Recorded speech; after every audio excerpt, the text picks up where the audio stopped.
What's up, guys? You got Matt and Chris here from the Dinking Driving Podcast. I think this is episode 4. Wow. Big deal. This is an old show. Yeah, I Time mean, to think about retirement. it's funny because we've talked about this where you're like, man, my schedule's a little busy. I probably won't be able to come over every week. And it's like, well, I've done 2 podcasts in 6 months, so I think we'll be able to be okay, right? Anyways, episode 4, we're off to a great start. You want to give us a little bit of a rundown of what we're going to be running through here today, Christopher? Yeah, we played in a tournament recently. We'll probably talk about that. It was a huge, embarrassing failure, but it was a great time. That is true. Yeah. I want to talk about, in a little bit, tournament playlist. Like, what do you listen to before? People are going to judge us pretty bad off of our playlists, I think. All right, let's just do it. So I want to hear about yours. If you guys have tournament playlist ideas, throw them in the comments because they're probably better than ours. So we played in the Coeur d'Alene Classic. We did. Which is in Coeur d'Alene, Idaho. Selkirk puts it on. Big tournament. What are you listening to? Dude, over 500 people in that tournament, by the way. Yeah, and we lost to every single one of them. I know. We beat. That's true. we beat the team that counts. So we'll get to that later. What were you listening to driving in? Okay, I'm not proud of this, and I am really concerned that I will be judged, and that is, I mean, it's not even a concern. It's going to happen. So I've been on this weird kick of listening to The Greatest Showman. It's a musical. Oh, I'm familiar. It's a movie, and I've been on It's a lifestyle. It's a movement. So it's not like this was just my tournament playlist. This is just my life playlist right now. And so I've been listening to that soundtrack on repeat for probably the past 3 weeks. What song in there is just like let's go? I don't even know the names of the songs because I'm not that big of like a musical nerd. I actually don't like musicals mostly ever. But I listen to not the actual soundtrack. It is a redone soundtrack by like more modern artists, which probably makes this worse. Like it's got like Kelly Clarkson. It's got. I'm actually going to look it up because that sounds amazing. It is. It's so much better, and it has like Fall Out Boy in it. Like it's weird. I know. So maybe like Kyle from PB Effect, Kyle Tranga, maybe he'll put some respect on my name for listening to some Fall Out Boy on there. Is it the reimagined one? Yes, it is. Done. Downloading right now. Yeah, it's pretty good. Changing my life. You're welcome. I think Queen Latifah's in there somewhere too. So I got a wide variety of music. Okay, so you're listening to Greatest Showman. Yes. If you guys have a go-to, go for it. I know when I was like a real athlete, I played water polo in high school, college. I'd listen to Lose Yourself by Eminem before every single game. You also looked like Eminem during that time. That's true. And I had like a Chuck Liddell mohawk for a lot of it. Some nice diamond studs. It was great. It was the whole thing. It was the 2010s. Anyway, my life has changed a little bit since then. I personally have never met a musical I didn't love. That checks out. Yeah. I'm kind of a musical guy, like whatever. Yeah, are you gonna do some spoken word for us today? No. Okay. This is never gonna happen. I'm a musical guy now. We'll get him sometime. I was listening to Wicked. I went in the newer soundtrack to Wicked. Why is it? It feels really odd that we were both listening to musicals. No, you were not. Yeah, dude. There's 2 songs in that just like make me want to flip tables. So the funny thing is, number one, it is weird that we were both listening to musicals. It's really concerning. Yeah. But also, I love you. Yeah, we're going there. So that's weird, number one. But also, we played horribly. So maybe we shouldn't. Yeah, maybe we should.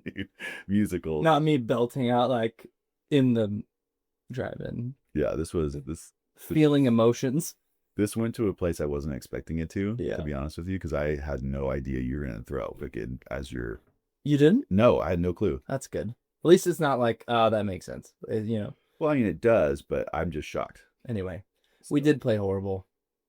What was we haven't really even debriefed this. What was your key takeaways from that tournament? The key takeaways for me, like I couldn't make eye contact with you, number one, after that tournament. The key takeaways were probably we should have played more together leading up to it.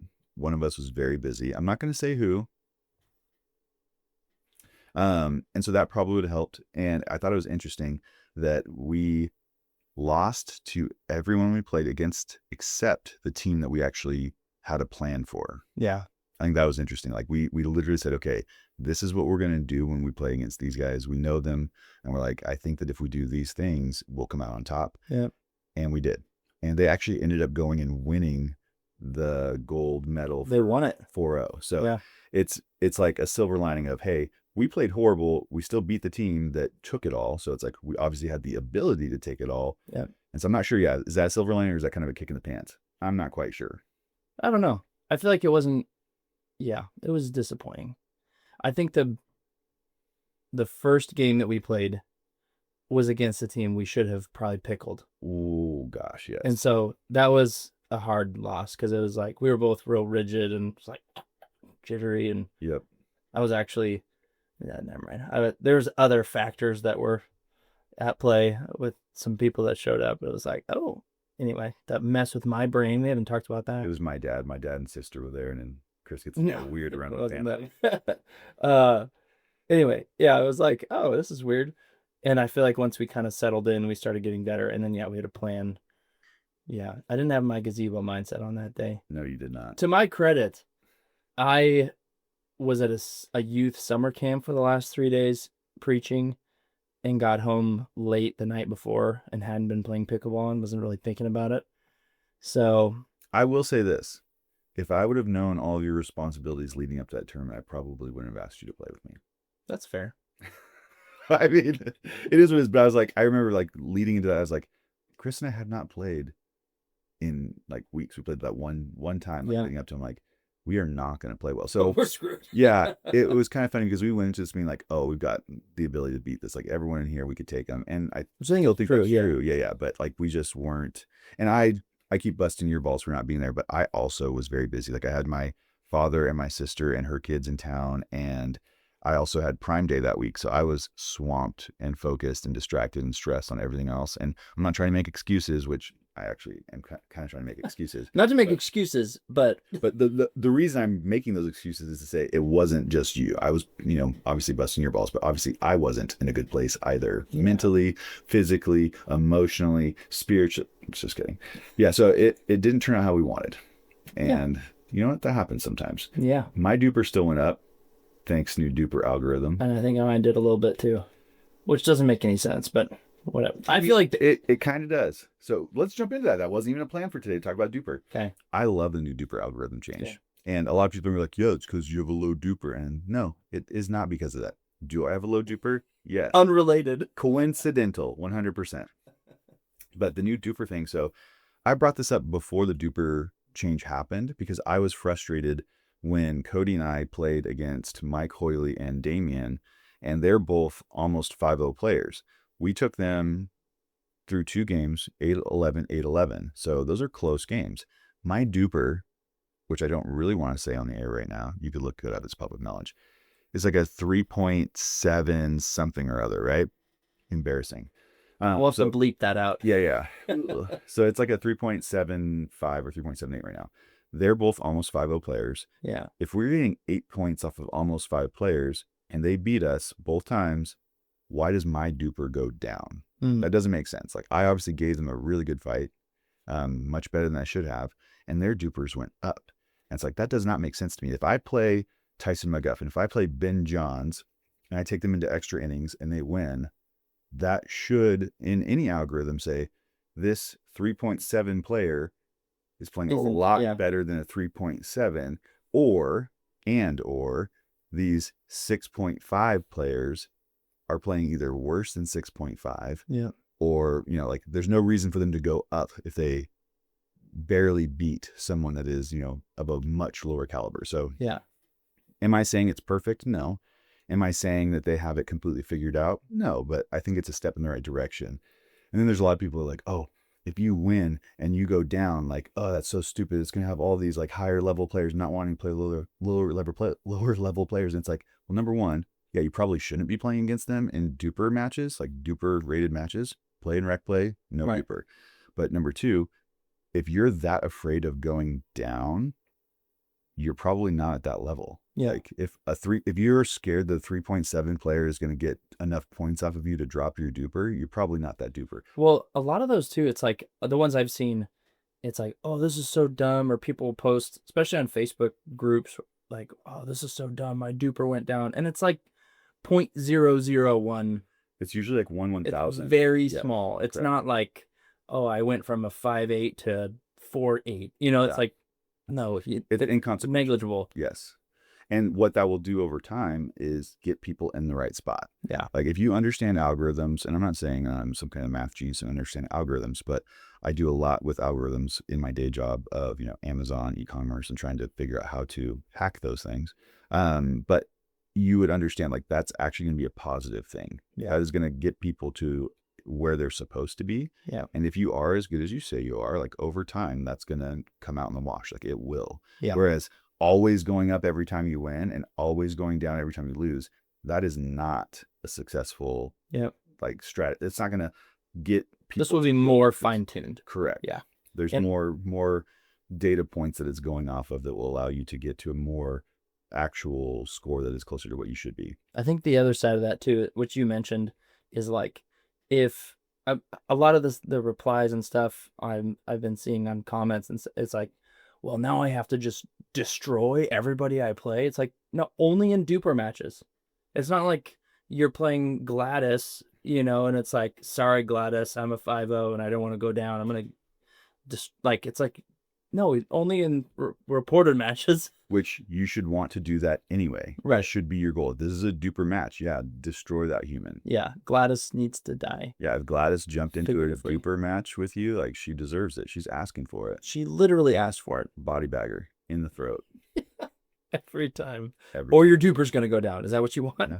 I wish they had like a secondary duper out those like measuring body bags. That'd be nice. Matt got 10 body bags in that game. He is the freaking 10.0 duper of body bags. Yeah. I think there's something there. Patent pending. Trademarked. Yeah. That's perfect. Well, yeah, that kind of sums up our tournament play. Yeah. Didn't play the way we wanted to. Still was a fun time. 90 plus degree heat. Yeah, that was Speaking of heat, how's your heat rash? Stupid. If you're a dermatologist, I got something to show you. His heat rash. Yeah. I know. Sorry. I did. I don't know if I told you this. I went to the doctor and he's like, yeah, it could be heat rash. It could be this. Because I have rash on my arms and like legs. Anywhere there's like friction, which is super annoying. And he's like, it could be this.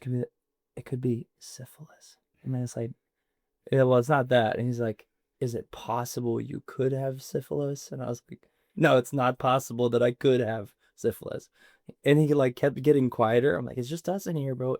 But it's not. It's not. That makes me think about every time you go to get blood. I don't know if you're, a charitable person or someone that cares about others and I their give lives. blood every day.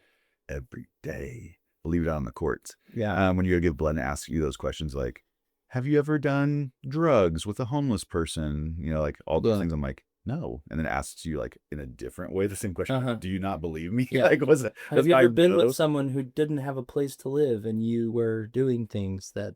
Yeah. I'm not going to go into specifics here, but the answer is no. I play pickleball for fun, all right? None of my friends are doing that. We're all nerds going out there playing pickleball, living the dream. Living the dream. That's exactly what I was going to say. Well, I said it, so it's mine.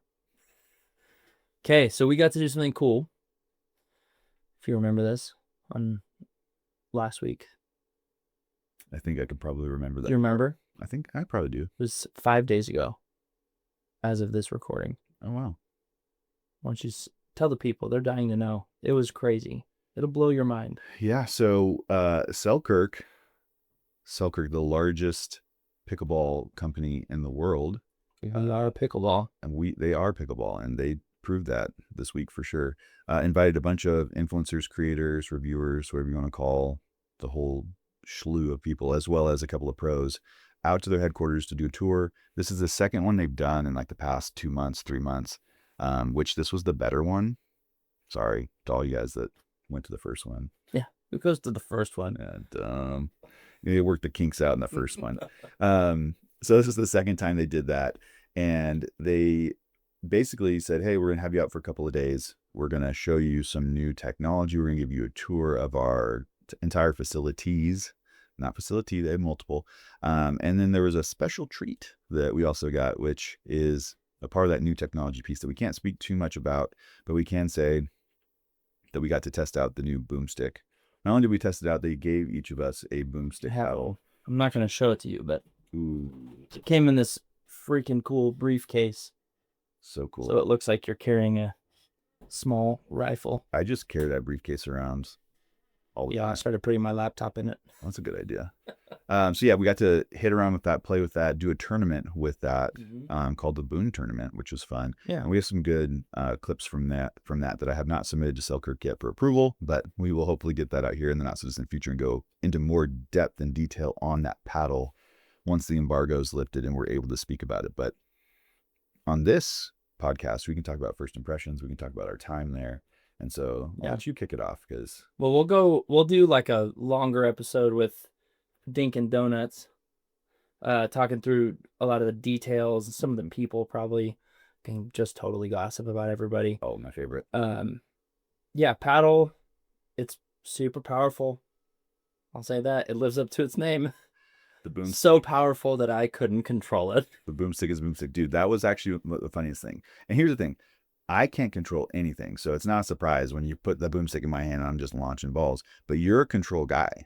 And so to see you play like absolute trash with the BoomStik, I was like, this is interesting. Yeah. And I couldn't tell. I was like, is he just off? Or is it like just you couldn't handle the BoomStik? And then you went back and used the Aireo. I played with the Aireo and I was playing great. Yeah, you're playing great. Oh, all right. And I want to be clear. This is not hate on the BoomStik. No. That is a phenomenal paddle. And I think that there's going to be a lot of more advanced players that are going to be doing some incredible stuff with that, because it is the reason it's hard to control has nothing to do with like sweet spot. Like a lot of times power paddles in the past, they were harder to control because they had a smaller sweet spot. Right. So only sort advanced of players inconsistently hit, but this one is like this one is great. I would say that this one has predictable, better, bigger sweet spot than even the Aireo.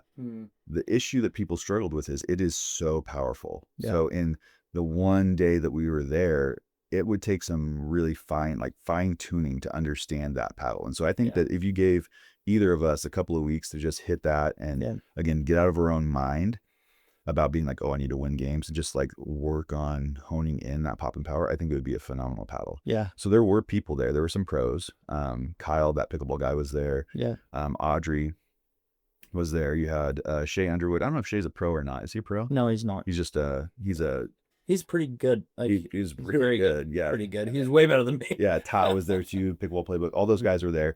And they were playing much better with it. And I think that's, again, because their skill level was at a point where they are able to adjust their style to that paddle a little bit more. For sure. And so I think that there's going to be people in that, 5.0 plus range that off the rip are able to just crush some people with this paddle. Yeah. I played with it again yesterday, and something I realized, which I couldn't have put words to before, is I think I struggled to feel the ball.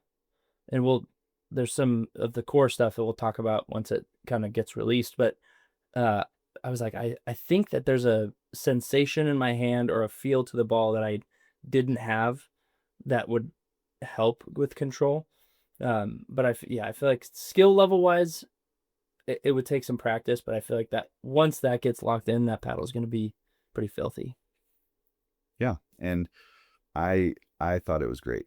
I was actually surprised at how good it felt. The only issue is, again, I'm an absolute banger still. And so all I want to do is swing hard. And so if you put a paddle with that kind of firepower in my hand, it's just not good for anybody until I grow up a little bit more. Yeah. We're working on it. We'll get there. Yeah. It's good. So what other high level things do you want to talk about without spoiling too much before we chat with Cody from your experience at the Selkirk event?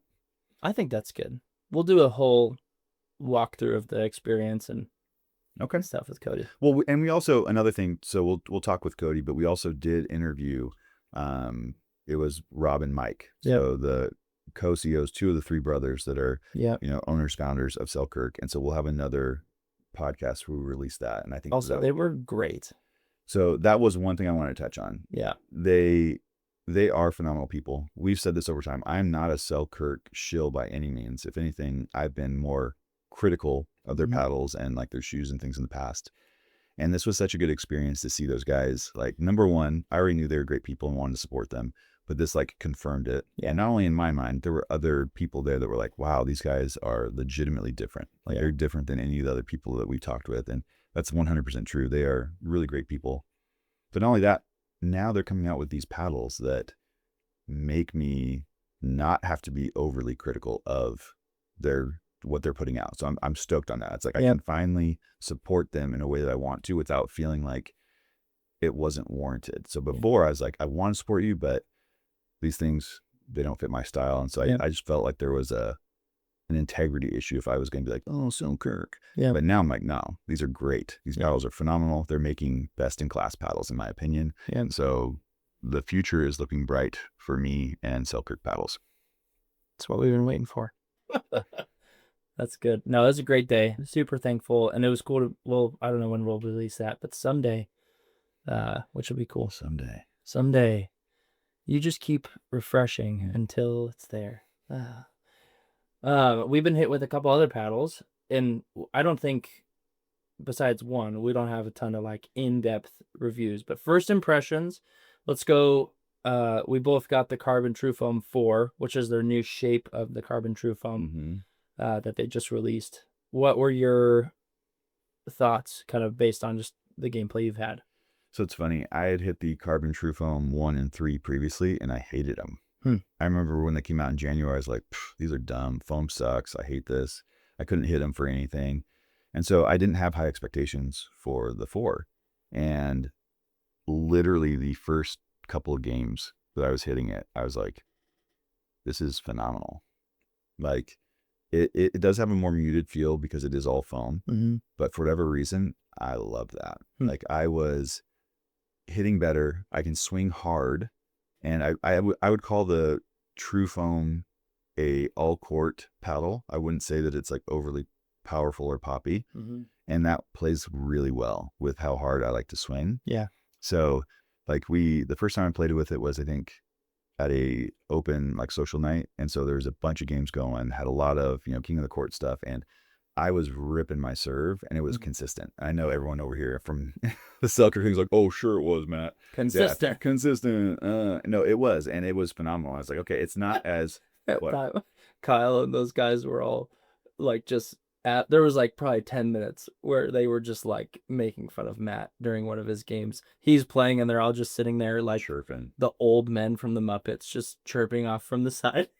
And I recorded it all. So it's... Did you? Oh, so...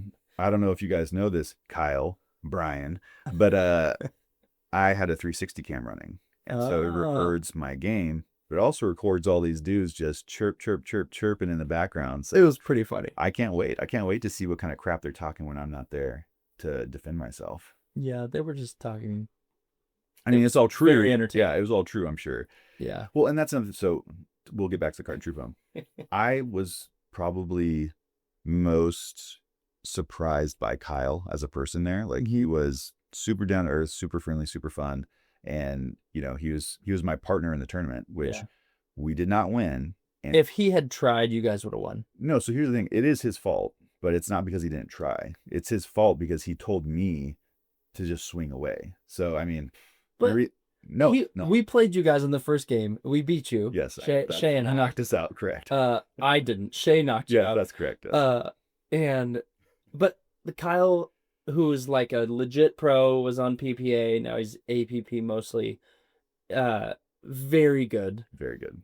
He's like just running all over the court, but not trying. Like, he's not trying to put it away. He's just goofing around. Well, I think it was like if we had known it was single elimination and he tried, you guys would have won. Yeah, that would have been a no. Yeah, absolutely. Yeah. Because well, then we would have hit it to you a lot more. So that's the funny thing. You could have done that, but he would have been there.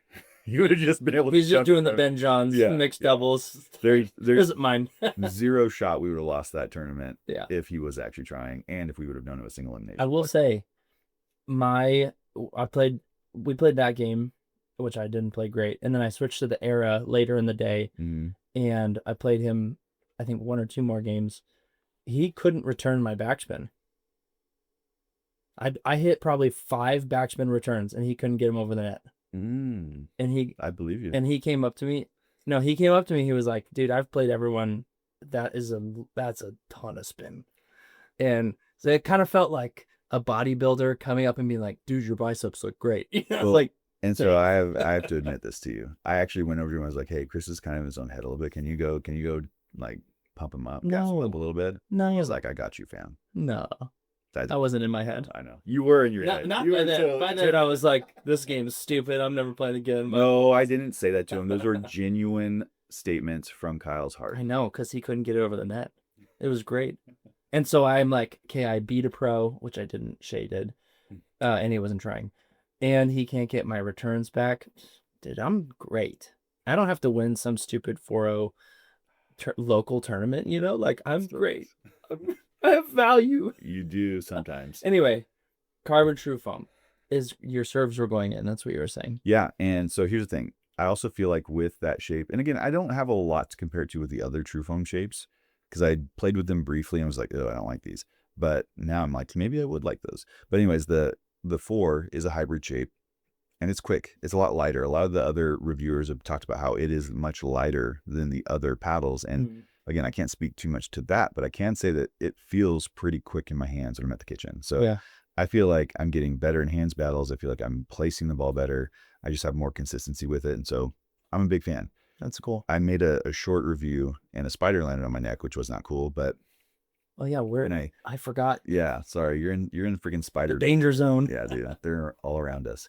But what I said was like, I love it so far. It's too early for me to give you a full review. But if this thing is what they say about foam, if it has the longevity that foam is supposed to have, it's a phenomenal paddle in my mind. Like for me, $280 is a lot to pay for a paddle, but if it can improve my game that much and then last a good amount of time, yeah, that's a no-brainer for me. Yeah, that's good.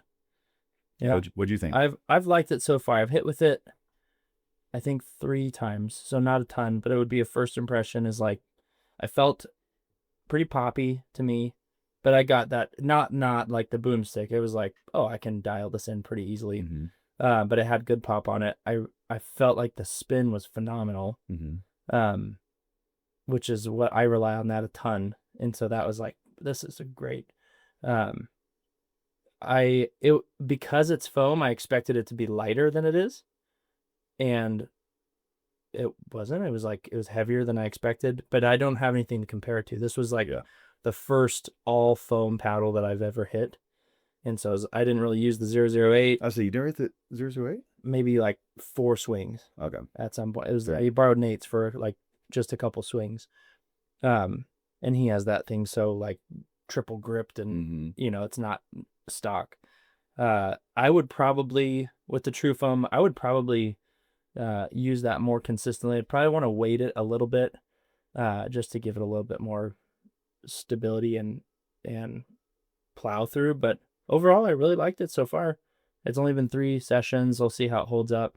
I've let a couple people use it and they've all really loved it too, so so far so good. Yeah. Have you let your dad hit it yet?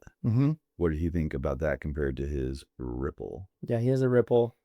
He doesn't like the feel because it's foam. It's a little I think he likes the feel of like the crack of the handle and like which the Ripple for sure has. I feel like he played well with it, but so he likes pop, but he also has the Ripple, like he has 3-gram strips all around the top of the head on the Ripple, which I'm like, which is crazy because it's a head heavy paddle already. And yeah, like I don't think that it's like that's a really wild way to play that paddle. And I mean, we played the other day. He played pretty well with it, but he liked the TruFoam, but it was stock. It's a lot lighter than what he has currently, his setup. So TBD, remains to be seen. Yeah, and you kind of called out an interesting thing that I've been realizing too is, to your point, he played really well with that Carbon TruFoam, but he might not have liked the feel as much. And sometimes I think we get caught up in like what feels good, right? But you might not play better with it, right? And so like, I was in that spot for a while with, I think it was the mod. I was like, oh, I love the way this feels. It's powerful. It's poppy. Yeah. Like it feels so good, but I was inconsistent. I was hitting the ball all over the place. And then you go to a paddle where it might not feel as good. It might not be as exciting, but guess what? Your game is better. Yeah. Like you're able to handle it. And so mentally for me, I'm getting to this place where I'm like, okay, I'm going to like pull back from all of those subjective feel type things and focus on like the objective play of how I'm actually performing with it. And fortunately for me, I love the feel of the TruFoam and I'm playing much better with it. So that's kind of cool. And the other thing that you talked about that I think is interesting is our boy Mike Hoyley. Shout out Mike. He's been saying for the longest time he hates foam, period. He's just not a foam guy, whether it was the Carbon TruFoam, whether it's the 008, whether it's other things that he's tested out. He doesn't like that muted feel. He wants the feedback. So whenever we talk about foam being the future, he's like, I don't think so. I don't think it's going to happen. And I don't disagree. I'm not going to purposely be devil's advocate just to be devil's advocate here, but it's too early to tell. Yeah. And to make that kind of statement on a technology like foam that is still being developed, we still don't know all the things that they'll be able to do with that as far as providing feedback, providing some more of those things. Like there's a lot of future there in my opinion, but I don't know that it's going to replace Honeycomb completely within the next year. Like I think there's still going to be Honeycomb paddles that make a lot of sense, the polypropylene Honeycomb. And then there's still going to be foam paddles that are going to continue to advance with that technology usage. So we'll see. Yeah. But it is interesting that some people really do like, I want that feedback. Totally. I don't care. I don't want that. Yeah. Yeah. We'll see. I don't know. I feel like the statement of something being the future is like, maybe. I mean, for some people it might. Some people love, like, immediately pick up a foam paddle and it's like, this is what I was made for. So it's like, maybe. Yeah. But I don't know. I think it's a lot of preference too. Just like anything. It's like, there's not one makeup of a car. It's like, this is the, maybe. Well, I mean, these are the future. No, no, diesel trucks are absolutely the diesel trucks are the future. That's for everyone, everywhere, all the time. It's good. We also got sent from Aireo, I think that's how you pronounce it, Aireo paddles, the Titan Hawk Pro. And neither of us have had a crazy amount of playtime with them. We got a pair of them each and got to play with those a bit. They sent us a 14 millimeter and a 16 millimeter. And so far, I'll just share it. It's a titanium surface. I think I have mine actually. It's a titanium surface. And so it's pretty gritty. Look at that. There she is. Titan Hawk. They're Gen 3 paddles. I have a hunch they're going to take a little while to like actually break in. But so far, I feel like they're pretty crisp, if not a little stiff, which they may break in more. They had, speaking of feel, it's like, it feels really responsive. I feel like my whole body can, I mean, that sounds so dramatic. Your whole body. In my soul, I feel the paddle. I feel like it's pretty responsive and swings pretty naturally. What they were asking for specifically was like, how does this perform over time? Because that sounds like it's been some of the feedback has been like, yeah, it's great, but how will it do long term? And so I'll be curious to see how they hold up. But so far, I'm like, it's pretty good spin. It's not like overly anything, overly powerful or overly soft or overly anything. But it's like, it's all right. It was pretty good. I feel like the 16 millimeter I enjoyed better than the 14 personally, just because it was a little bit more well-rounded. And yeah, I probably played, I don't know, a couple hours with them, and I'm so far so good. But I'll be curious to see once they break in how they feel. Yeah, that's basically the exact same feedback that I would have. Number one, I was impressed by their presentation with like the box that came in, all that. That was very pretty. They did a great job there. And then the build quality surprised me. Like this feels well constructed. Yeah. And again, you don't know what the insides look like, but to your point, when I was swinging both of those paddles, I felt like they were still a little bit stiff. And being Gen 3, I'm like, okay, if you're this stiff and you're Gen 3, that has me a little bit weary that maybe things are going to break in over time and things are going to heat up and things are going to fall apart. I can't say that that's for sure going to happen. Yep. But being that stiff as a Gen 3 paddle is a little bit surprising to me. So I did not feel like there was much of a trampoline or dwell from them. I felt, again, to your point, they were very crisp and responsive. And so that's after maybe 4 or 5 games. Yep. So I'll give it a little bit more time and have an actual thought and review on that here in the next probably month and a half. Yep. Yeah, it's good. Keep you posted. And then the big one that we both had a lot of time with is the SLK Era Power. Woo-wee. I Oh, just posted my. wait. The Aireo Power? You mean the paddle that you called an all-court paddle in your It review? does play like an all-court paddle. That leans power is what I said. You are so drunk. So for the record, guys, it is. I don't have a watch on. It's 7 a.m. Is it 7 already? Yeah. Oh yeah, 7 o'clock on the dot. Actually, 7 a.m. Dude, what? You have to be hungover or something from last night. You don't drink. I know. I'm kidding. But to call that an all-court paddle is, number one, silly. Number two, offensive. And number three, just surprising to me. I don't get how you can say that. Maybe it's because you now have witnessed the BoomStik. Maybe that's why.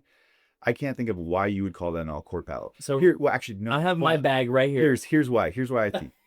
And this is a shout out to Selkirk. I think they did a good job with this paddle. I think that you're confusing the fact that it is a power paddle that has a large sweet spot, so it's more controllable. Maybe that's what your thought is, and maybe that's why you're calling it all court. But if you look at any of these guys reviewers databases, it is full on in the power category. It could be. All my reviews are strictly subjective, and it could be an unfair time to do this because I feel like there's other paddles that I've been hitting recently that have more power, more like just raw power than the Era. But I mean, I've been maining the Era because I love how it plays. It's been in my mind, if a paddle is well-rounded, I would put it in an all-court category. Whereas like a BoomStik, where it's not well-rounded in the sense of like control, man, this is not I would say control's low, predictability's high, but control's low, maybe because I'm not good enough. That's like a power paddle in my mind. So that's like, holy crap, you know? And I'm not going to say you're wrong because everyone, again, these are all subjective things. But what I would say is I think the BoomStik is actually an incredibly well-rounded paddle. I think it's got a bigger sweet spot than the Era.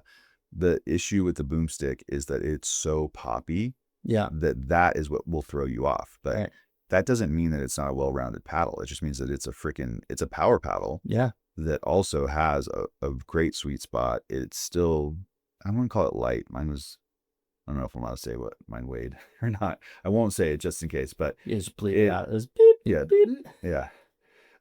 But the Era, to your point, I think because it is toned down in power, it's not on the top end. It's not going to be pushing PB core. You don't have to be concerned about that, but it does have a really good sweet spot compared to other power paddles. So it's like, I don't know.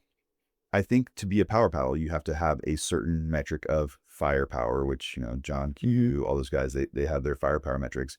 And if you are hitting that, you're a power paddle. And so if you're a power paddle that also can be controlled and do all those things, I don't think that brings you down to all court. I think it's still just a power paddle that's also really awesome. Well, maybe it is a power paddle. And again, that's my opinion there. Yeah. But I was laughing. I was like, they even say power on it, dog. And you're going to be over here calling it an all court. But they obviously didn't mind because I've seen your review going across the internet tagged with Selkirk. So yeah.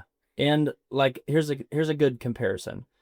Diadem sent me their Power Pro, which has power in the name. And it was like played super soft, in my opinion. I even weighted it up. It was soft and kind of plush.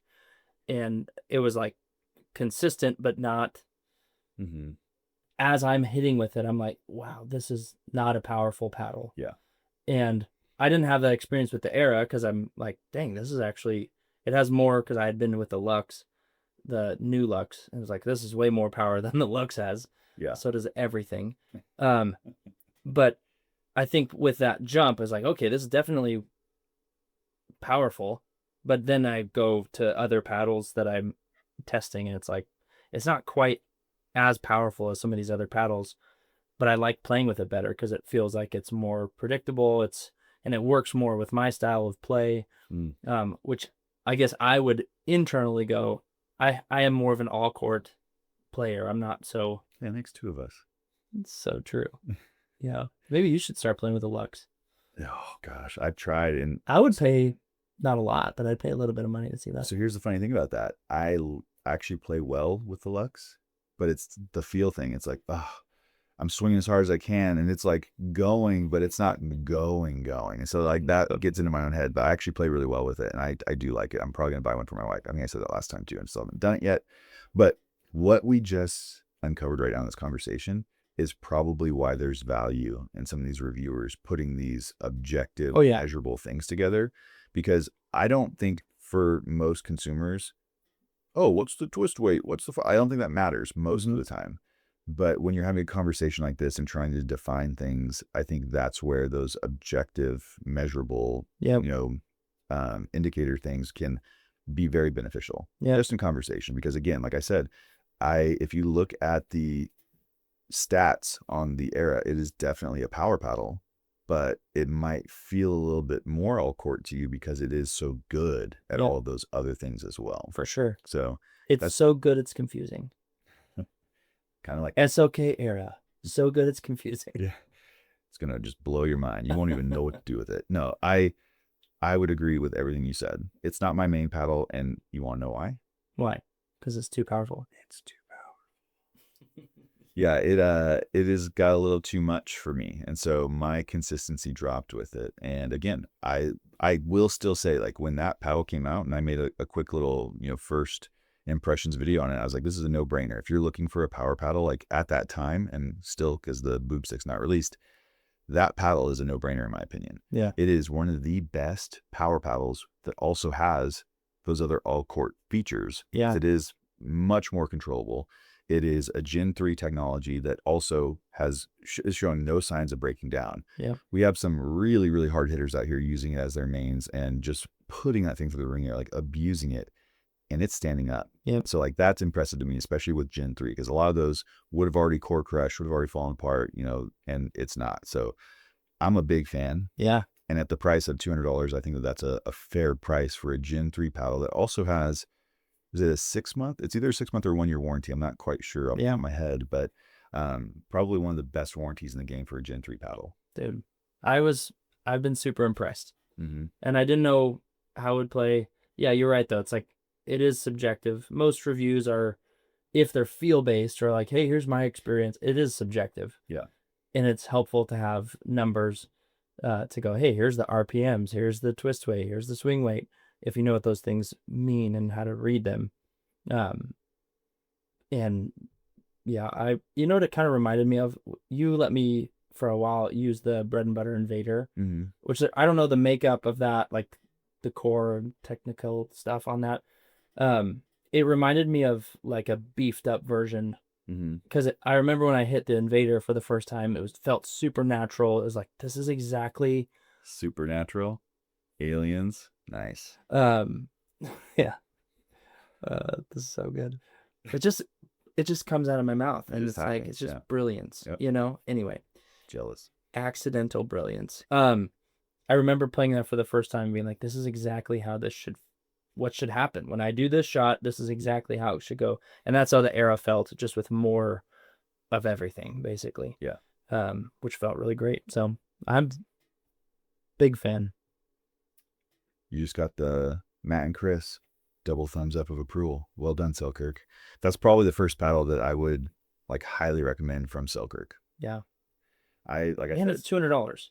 Yeah. It's hard to tell someone, no, you should go buy this, whatever $280 paddle, but $200 is like, that's a decent price, and especially for that. Yeah, I mean, it's not the cheapest, but like I said, I think that there's a lot of value there with their warranty, and so far, like with the construction, build quality, and the longevity that I think you'll get from it. Yeah, I think there's a lot to be said for that. And so those are things that I've not taken into consideration in the past usually, but like the more I play and the more I see some of these paddles like fall apart or not play as well over time, like the more I see, okay, I get why that extra value makes it worth a little bit more. But yeah, like I said, I'm not the Selkirk show by any means, but they are definitely making moves in the right direction. And yeah. So they're the brand I think that everyone's going to need to look out for. Yeah. The rest of 2025, especially, and beyond. Yeah, I think you're right.